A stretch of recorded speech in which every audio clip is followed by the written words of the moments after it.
it's a big day.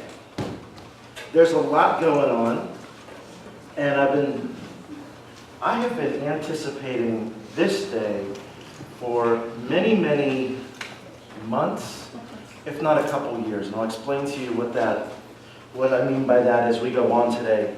But let's stop and let's do something different than the way we typically start a sermon. A lot of times I try to start with an illustration or a joke or something to pull you right in there. Today we're going to open with prayer.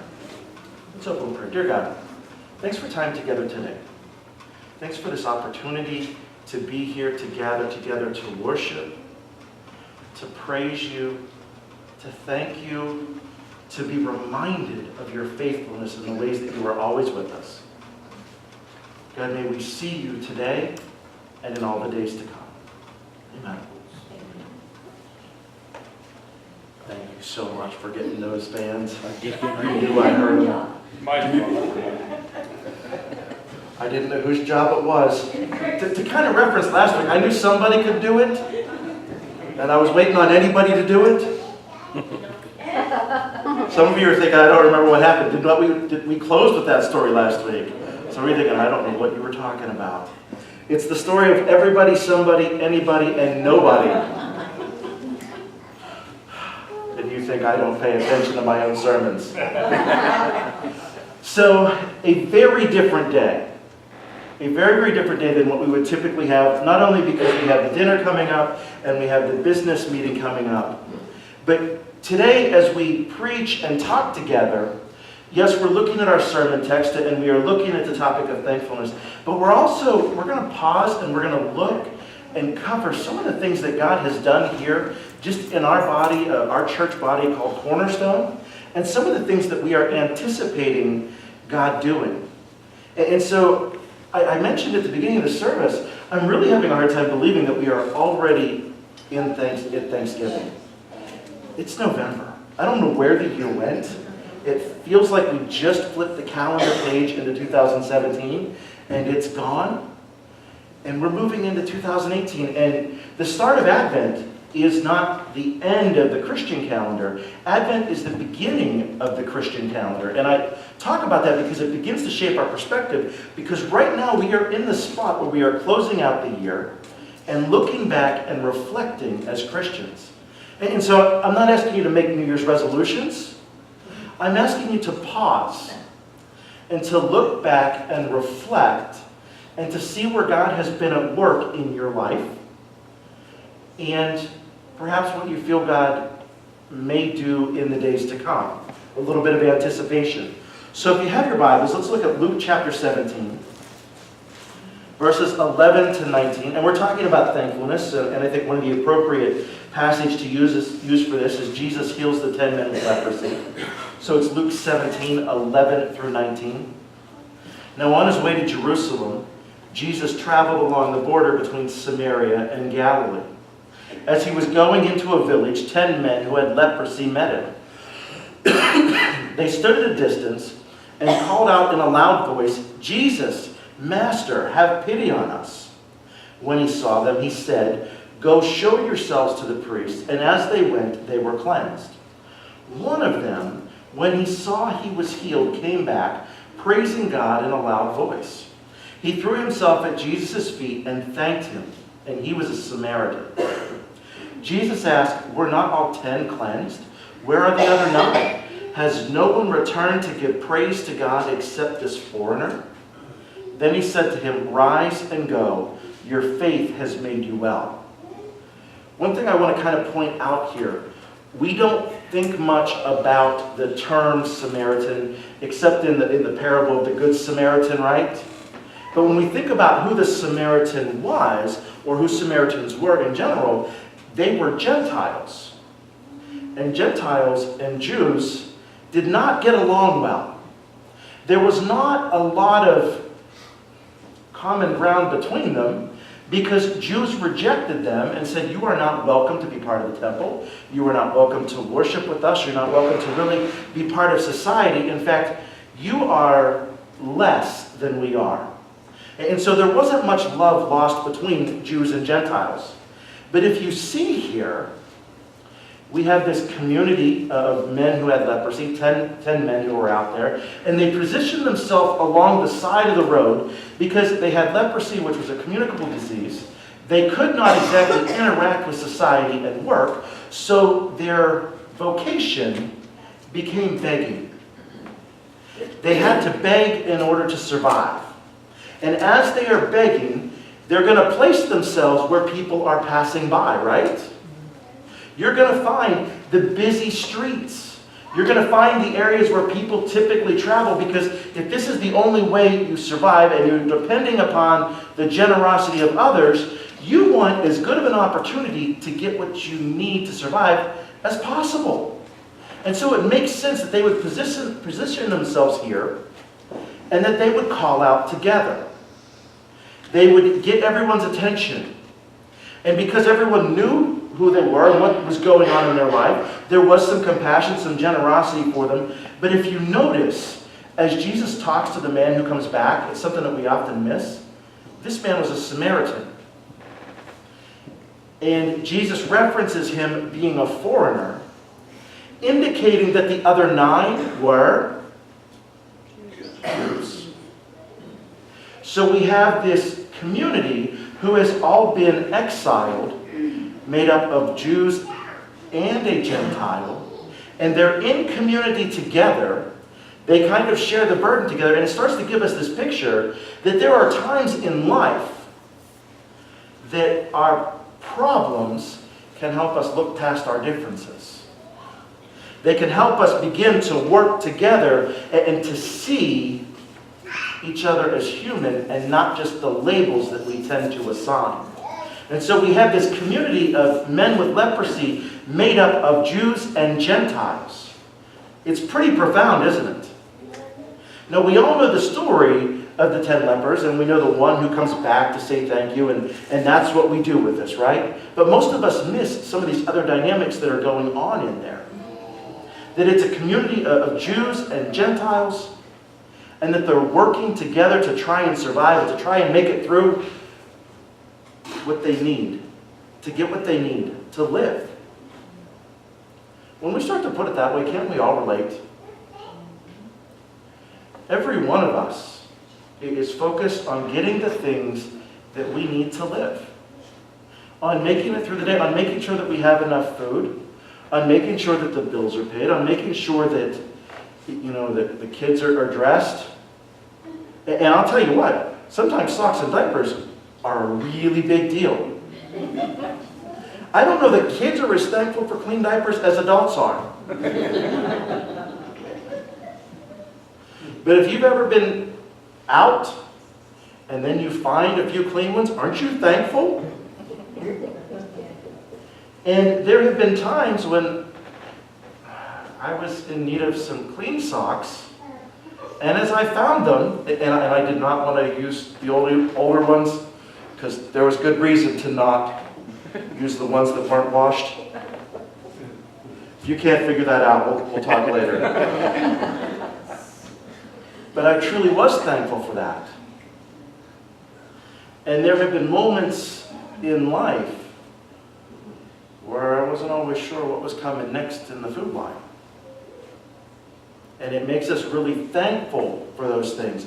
We can understand where these guys were because they're trying to survive. And so when they're trying to survive and they see someone who word has been spreading that he's a prophet, that he's doing signs and miraculous things, they are going to call out and say, Jesus, help us.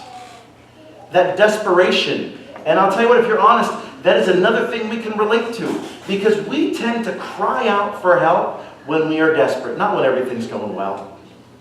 We cry out when things are a mess.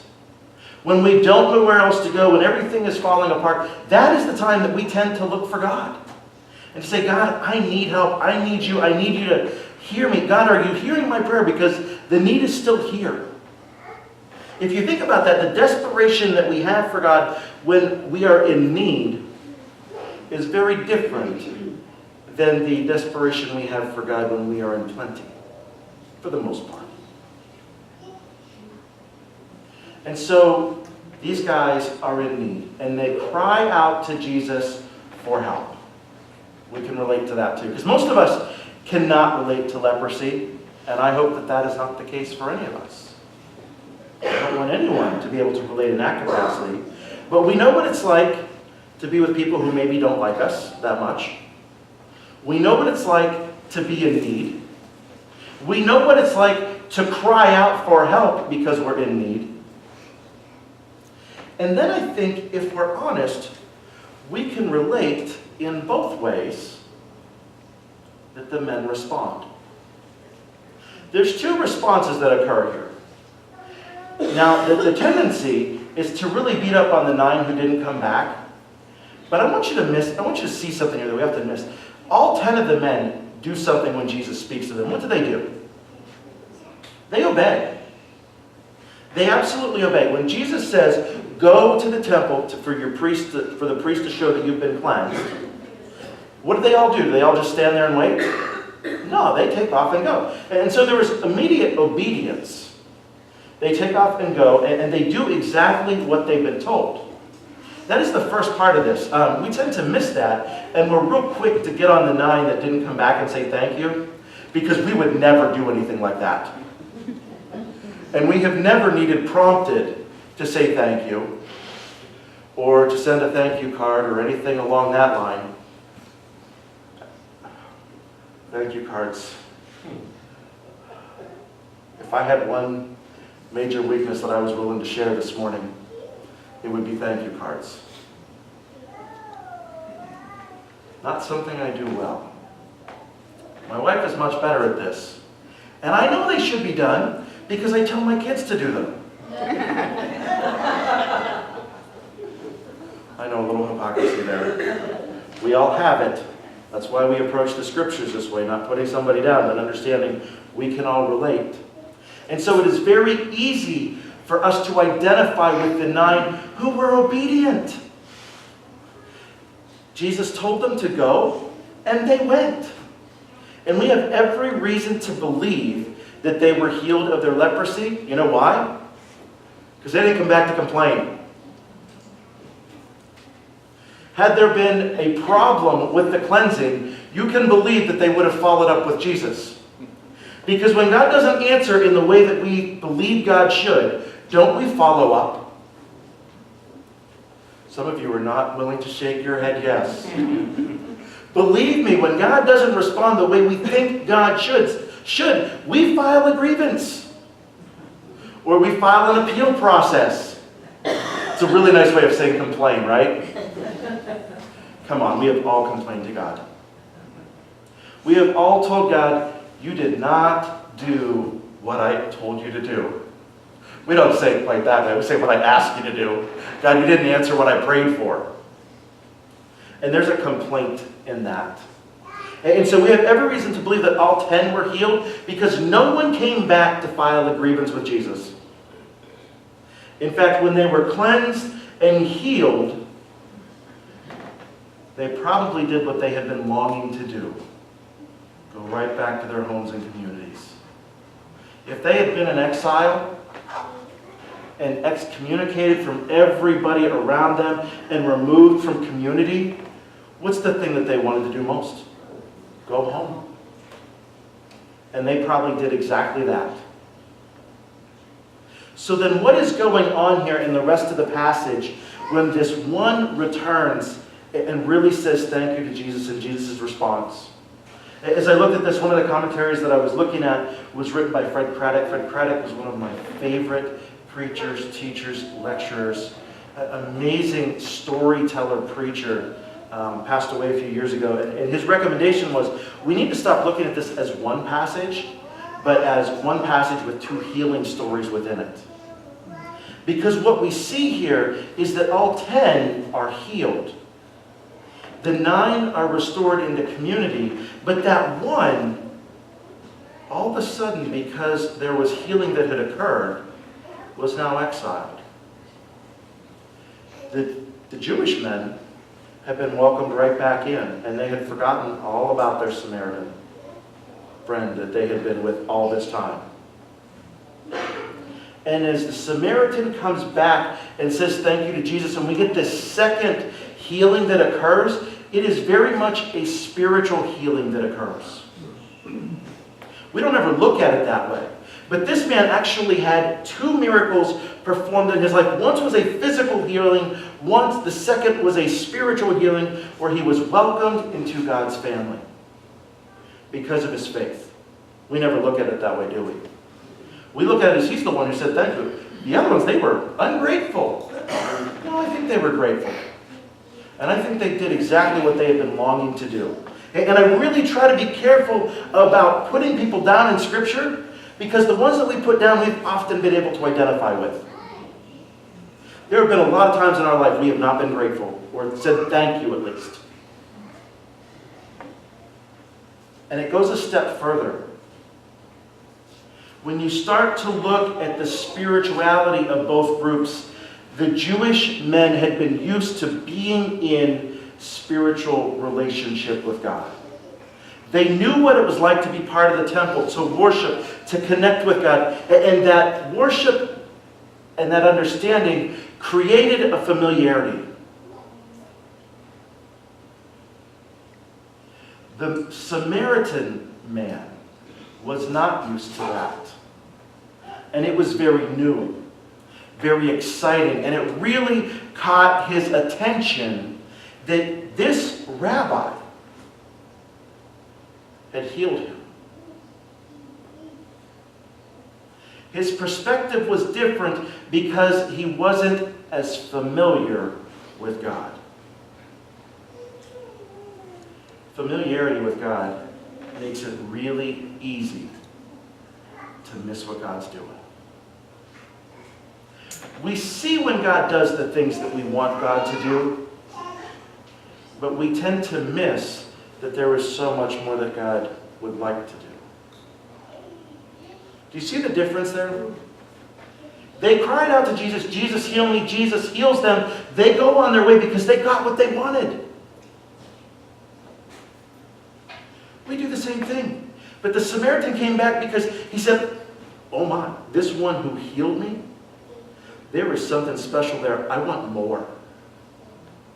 Not only was it a chance to say thank you, it was a chance to connect again spiritually, which he had been dying for.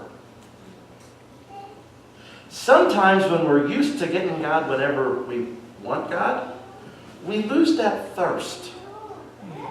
We lose that thankfulness. We lose that desire to connect and to relate because we know that we can get it at any point in time that we want.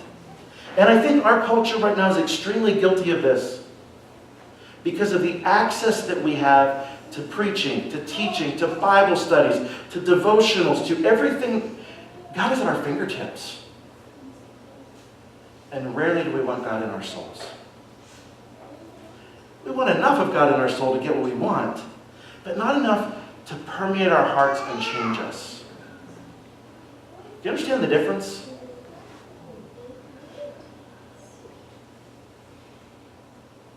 Enough of God to make things better, but not enough to really make us His. And it's this tremendous difference that comes out between the Jewish man and the Samaritan man. And if we're honest, it comes out in us too. And I preach this way because talking about spirituality, it's all about honesty. If we're not being honest with ourselves, who are we fooling? We're not fooling God. We're fooling us. And so I look at this, and there is such a tendency for us to only go to God and get what we need, that it is something your leadership team and I have really tried to guard against. We don't always do it perfectly. But our continual prayer is, God, help us to follow you. There was a big difference between starting out, God, help us to follow you, and God, give us what we need. If we're not careful, we're very good at saying, God, give us what we need. We are not always so good at saying, God, help me to follow. Now,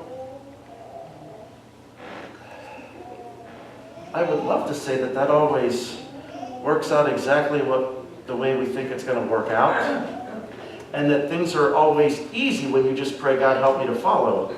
Because some of you who've been part of Cornerstone for a while remember some events just in our not so distant past where I said, hey, we're following God, we're going to try these big things. And they didn't go like I thought they would go. In fact, I'm referencing the color dash and the Scrabble run. The Scrabble run, we had no idea how many to play for, and we ended up with about 30s-ish, 33, 35, which was a good day. It wasn't quite the 400 we had planned for. And the color dash, the pistol never fired because the race was canceled months in advance. Those are hard events, aren't they? Because it's so easy to say, well, God, wait a minute, I thought this is what you're doing. I thought this is where you were going. I thought everything was going to be perfect. And it wasn't. It wasn't what we wanted at all. It certainly wasn't what I wanted. I had big, grandiose dreams of how awesome this would work. And you know, it just didn't happen. It's really easy when we feel like God has disappointed us to turn our back on God and to not be grateful, let alone to choose to continue to connect. And it was a process for your leadership team and I to continue to heal and to go back and to say, you know what, God? Even though we're disappointed, because we thought this and it was this, we still want to follow you. We still want to follow you. We still want to go where you are going. Leading into all of this, my transition to Cornerstone occurred about almost 8.5 years ago from now. When I became part of Cornerstone, when Jen and I became part of Cornerstone, Allie and Alex weren't even thought of. Well, they were, but they were in the distant future. You know, we were hoping for kids someday, but not right now. And it really wasn't a good time for us to have kids because we were in the midst of a major transition. I had left my first senior pastorate, which was St. John's Community Church of God out on Mercer Pike. And I was in the midst of praying, dear God, please call me out of Meadville. Wherever you are leading, wherever you are going, but God, I am certain that you are calling me out of Meadville. Now, those of you who know me well, it's cold here. And at that point in time, I really enjoyed riding my bike and motorcycle, being outside. And the further south you go, the more riding weather you have. And I just thought, it'd be a good story, use it as much as I can, and we'll go south. And I was calling on every possible contact I had, hoping that I could figure out exactly where God was leading and going. And 2 churches responded. One happened to be in Oregon, and Jen said, good luck. I wish you well.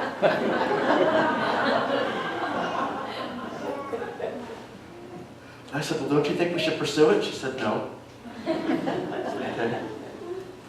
And the second happened to be in a little town called Granby, Missouri. If you were to look Granby up, it's about 1,600 people in the whole community, and it's about 45 minutes to something the size of Meadville. And as I started looking and searching and praying about it, I was pretty certain that I was going to be pretty miserable in a community that size. It just didn't fit me very well. And the reason that they were interested is a friend of mine happened to be the youth pastor. And we were calling and talking back and forth, and he said, please send your resume. We are looking for a senior pastor. You'd be perfect. You're the guy that I really think God wants here. And the more I listened to my friend share, I said, actually, they've got a senior pastor. It's you. Oh, no, I'm the youth pastor. I couldn't do that. I can't. I said, friend, I'm listening to your heart. I'm listening to the way you care about this church and the people and your community. It's you. Oh, no, I can't do it. Well, through the conversation, I found out the church had tried to talk to him about this. And he was saying, no, I said, look, you got to pray about this. I said, I'll pray about coming out, but you need to pray about it being you. He went on staff a few months later as a senior pastor. Has been there ever since. And it's been this amazing thing. So that was great. So Oregon was gone. Granby was gone. And you know what was left in the call log from other churches? Nothing was left. And so I'm praying, God, where are we going? What are we going to do? And it was a very, very long year because what I had been thinking God would move quickly in, God moved really, really slow. Way too slow for me. And it was about that time that Pastor Greg's time here was coming to an end. And as it became to the point that he could no longer keep going because of his health, and he stepped down, I started to wonder if this is what God was doing. Now, the whole time we were looking and searching, or I was looking and searching, I had been looking for a church like Cornerstone. And as I'm reading these church bios, and I know Pastor Brian's doing some of this stuff right now and reading, and you're trying to look and to figure out, God, where are you leading? What are you doing? And you're reading these bios, and if you can relate it to dating, back when you're dating, don't always people put a really good face on whenever they start to date. They always put their best foot forward, maybe the nicest outfit they have, really make themselves look like they've got it together. And within a few minutes, you know how truthful they are. Same thing with churches. Absolutely same thing with churches. And so just trying to figure out, where is this going? What's going to happen? And it became, through all of that change, it became evident that this might be the spot where God wanted me to stay. So Jen and I were praying about it. We were talking about it. Had met with the leadership team, and all of a sudden it happened really, really fast. It happened really fast. At least for what seemed like it was taking months, went really, really quick all at once. I share that because the past 8.5 years, some really crazy things have happened. The church that I felt called out of, I have amazing relationships with so many of the people who are still there. Like, some are my neighbor. Some we go out to lunch every couple months. Some that have still kind of adopted me as their grandkid, which, at this age, I'm happy with. I'll take that. Wasn't always as thrilled when I was, fresh in the ministry, but I am thrilled now. And people that I just still see, because Meadville is a small town. And we see each other.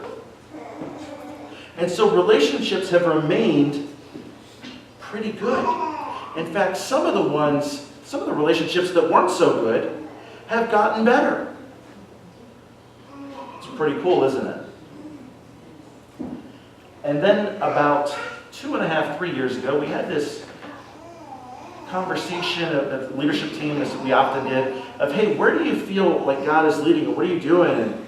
And Kim, I'm going to share this. I hope you're okay with that. I bet you remember it. Yeah. Out of nowhere, Kim shared something. She's like, hey, have you ever thought about merging with another church? And this was a couple years out. And I said, well, yeah, we have. We've kind of talked about that. We didn't know what was going on and where that was going. And that little seed was planted. And there's been a ton of stuff that happened. About 6 months ago, some of the leadership team from St. John's called me and said, hey, we want to talk with you about merging.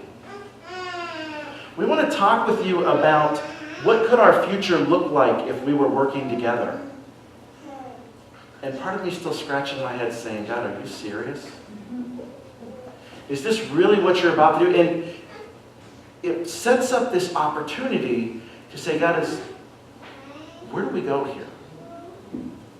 What do we do with this? We have decided that the very best thing we can do is to honor the prayer that we have consistently prayed as a leadership team. God, help me to follow you, wherever that may go. That may lead to a place better than we've dreamed. That may lead to something that we weren't anticipating, like the end result of the Scrabble Run and Color Dash. I don't know. I'm not going to stand up here and say everything's going to be wonderful. What I'm going to tell you is that it feels like God is really at work.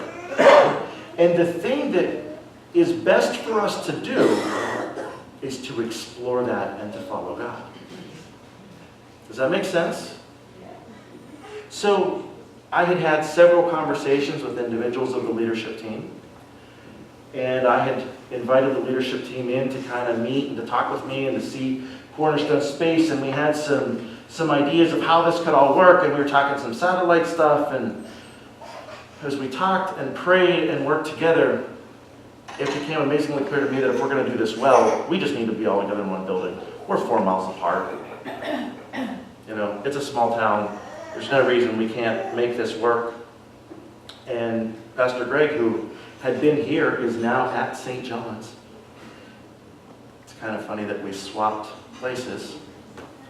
And now we're about to work together again.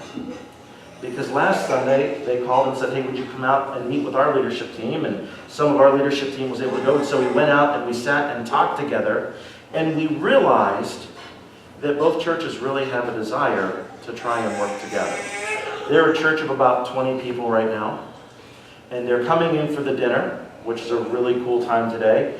But next Sunday, we're all going to worship together right here. And throughout the season of Advent, basically the last Sunday of November and all through December, St. John's and Cornerstone are going to be together. And I can't help but scratch my head and laugh, because it's not the picture that I would have ever painted. But here we are. This is what God is doing. And I relate this to that if we continue to seek God, if we continue to desire Jesus, not just when things are going poorly, but when things are going well, there becomes this opportunity for God to do something that we never dreamed of. I gotta be honest, when I left there in 2008, the last thing I dreamed of was that someday we would be back together. Right? How many of you have ever had a breakup and thought, boy, I hope we get back together? Sometimes that happens, but sometimes you're like,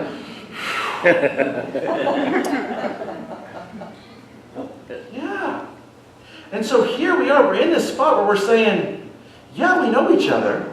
We've worked together in the past, and we think that we might be able to work together in the future. And the best thing we can do is to say, you know what, God?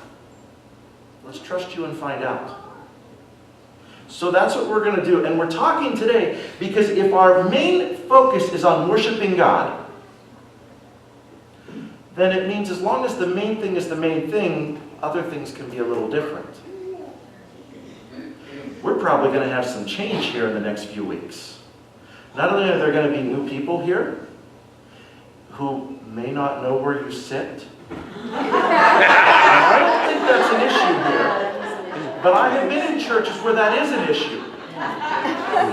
Where everybody knows where everybody else sits. And although there are no official plaques on the chair, there are assigned seats.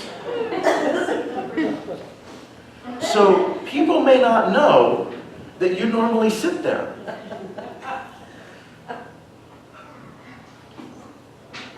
I'd prefer that you don't tell them. Both verbally or non-verbally. And the non-verbal is the stare. We've all had the stare when somebody is in our spot. The look, the glare, whatever you want to call it, the sigh, whatever you want to call it. And I don't think you'll do that, but I'm just throwing it out there. Because it may mean that you sit in a different spot. It may mean that we sing some different songs than normal. Pastor Greg plays piano, and so he's going to be playing piano, and the praise team's going to look different. It may mean that I'm not doing everything that I typically do. I don't know how all this is going to go. And I want you to hear this because our primary purpose isn't, hey God, you're going to do this, we're going to make this happen. We are both saying, God, if this is where you're leading, we're following you. Do you understand the difference? And I feel like God is leading because for a church to say, you know what, we're going to go someplace else and worship and not just be in our own building, that's a major step. That's a huge thing. And I will tell you that if this goes well, there are lots more changes down the road. One of the things that I have been adamant about is that we are not just taking over St. John's, and we're not just asking them to make all the sacrifice. If we become one church group, we're looking at a new name. We're looking at doing some things differently. We're looking at making some changes, maybe even to the service order of how we worship on a Sunday morning. And I want you to be prepared and keep the main thing, which is always worshiping God. Amen. Do you understand? This is a really great opportunity where we have the opportunity to be like the Jews and to say, we know how this works. God, you do what we say, we move on our own way. Or we have the opportunity to be like the Samaritan and say, you know what? Thank you so much. I want to keep seeking you wherever that leads. That's the difference in this. And it is so much easier to tell God what to do and then either celebrate or file a complaint when God does or does not follow suit. It is much harder to say, you know what, God will just keep following you. So it may mean some eventual changes to service times and lots of things. But it also means something awesome. We get to worship with maybe another 20 people, maybe 25. And so you're saying, well, that doesn't sound like that many, but that's a big difference. And you have the opportunity to meet new brothers and sisters in Christ. And that's an amazing opportunity. And one of the ways that I'm going to ask you to help meet them is that next week I'll have name tags for you.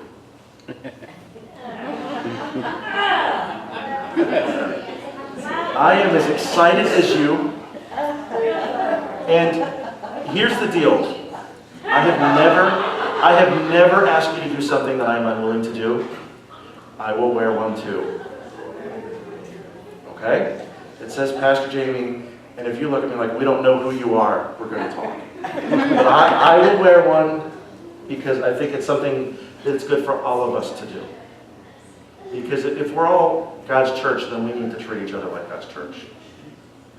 So that is a huge transition, a potential merger.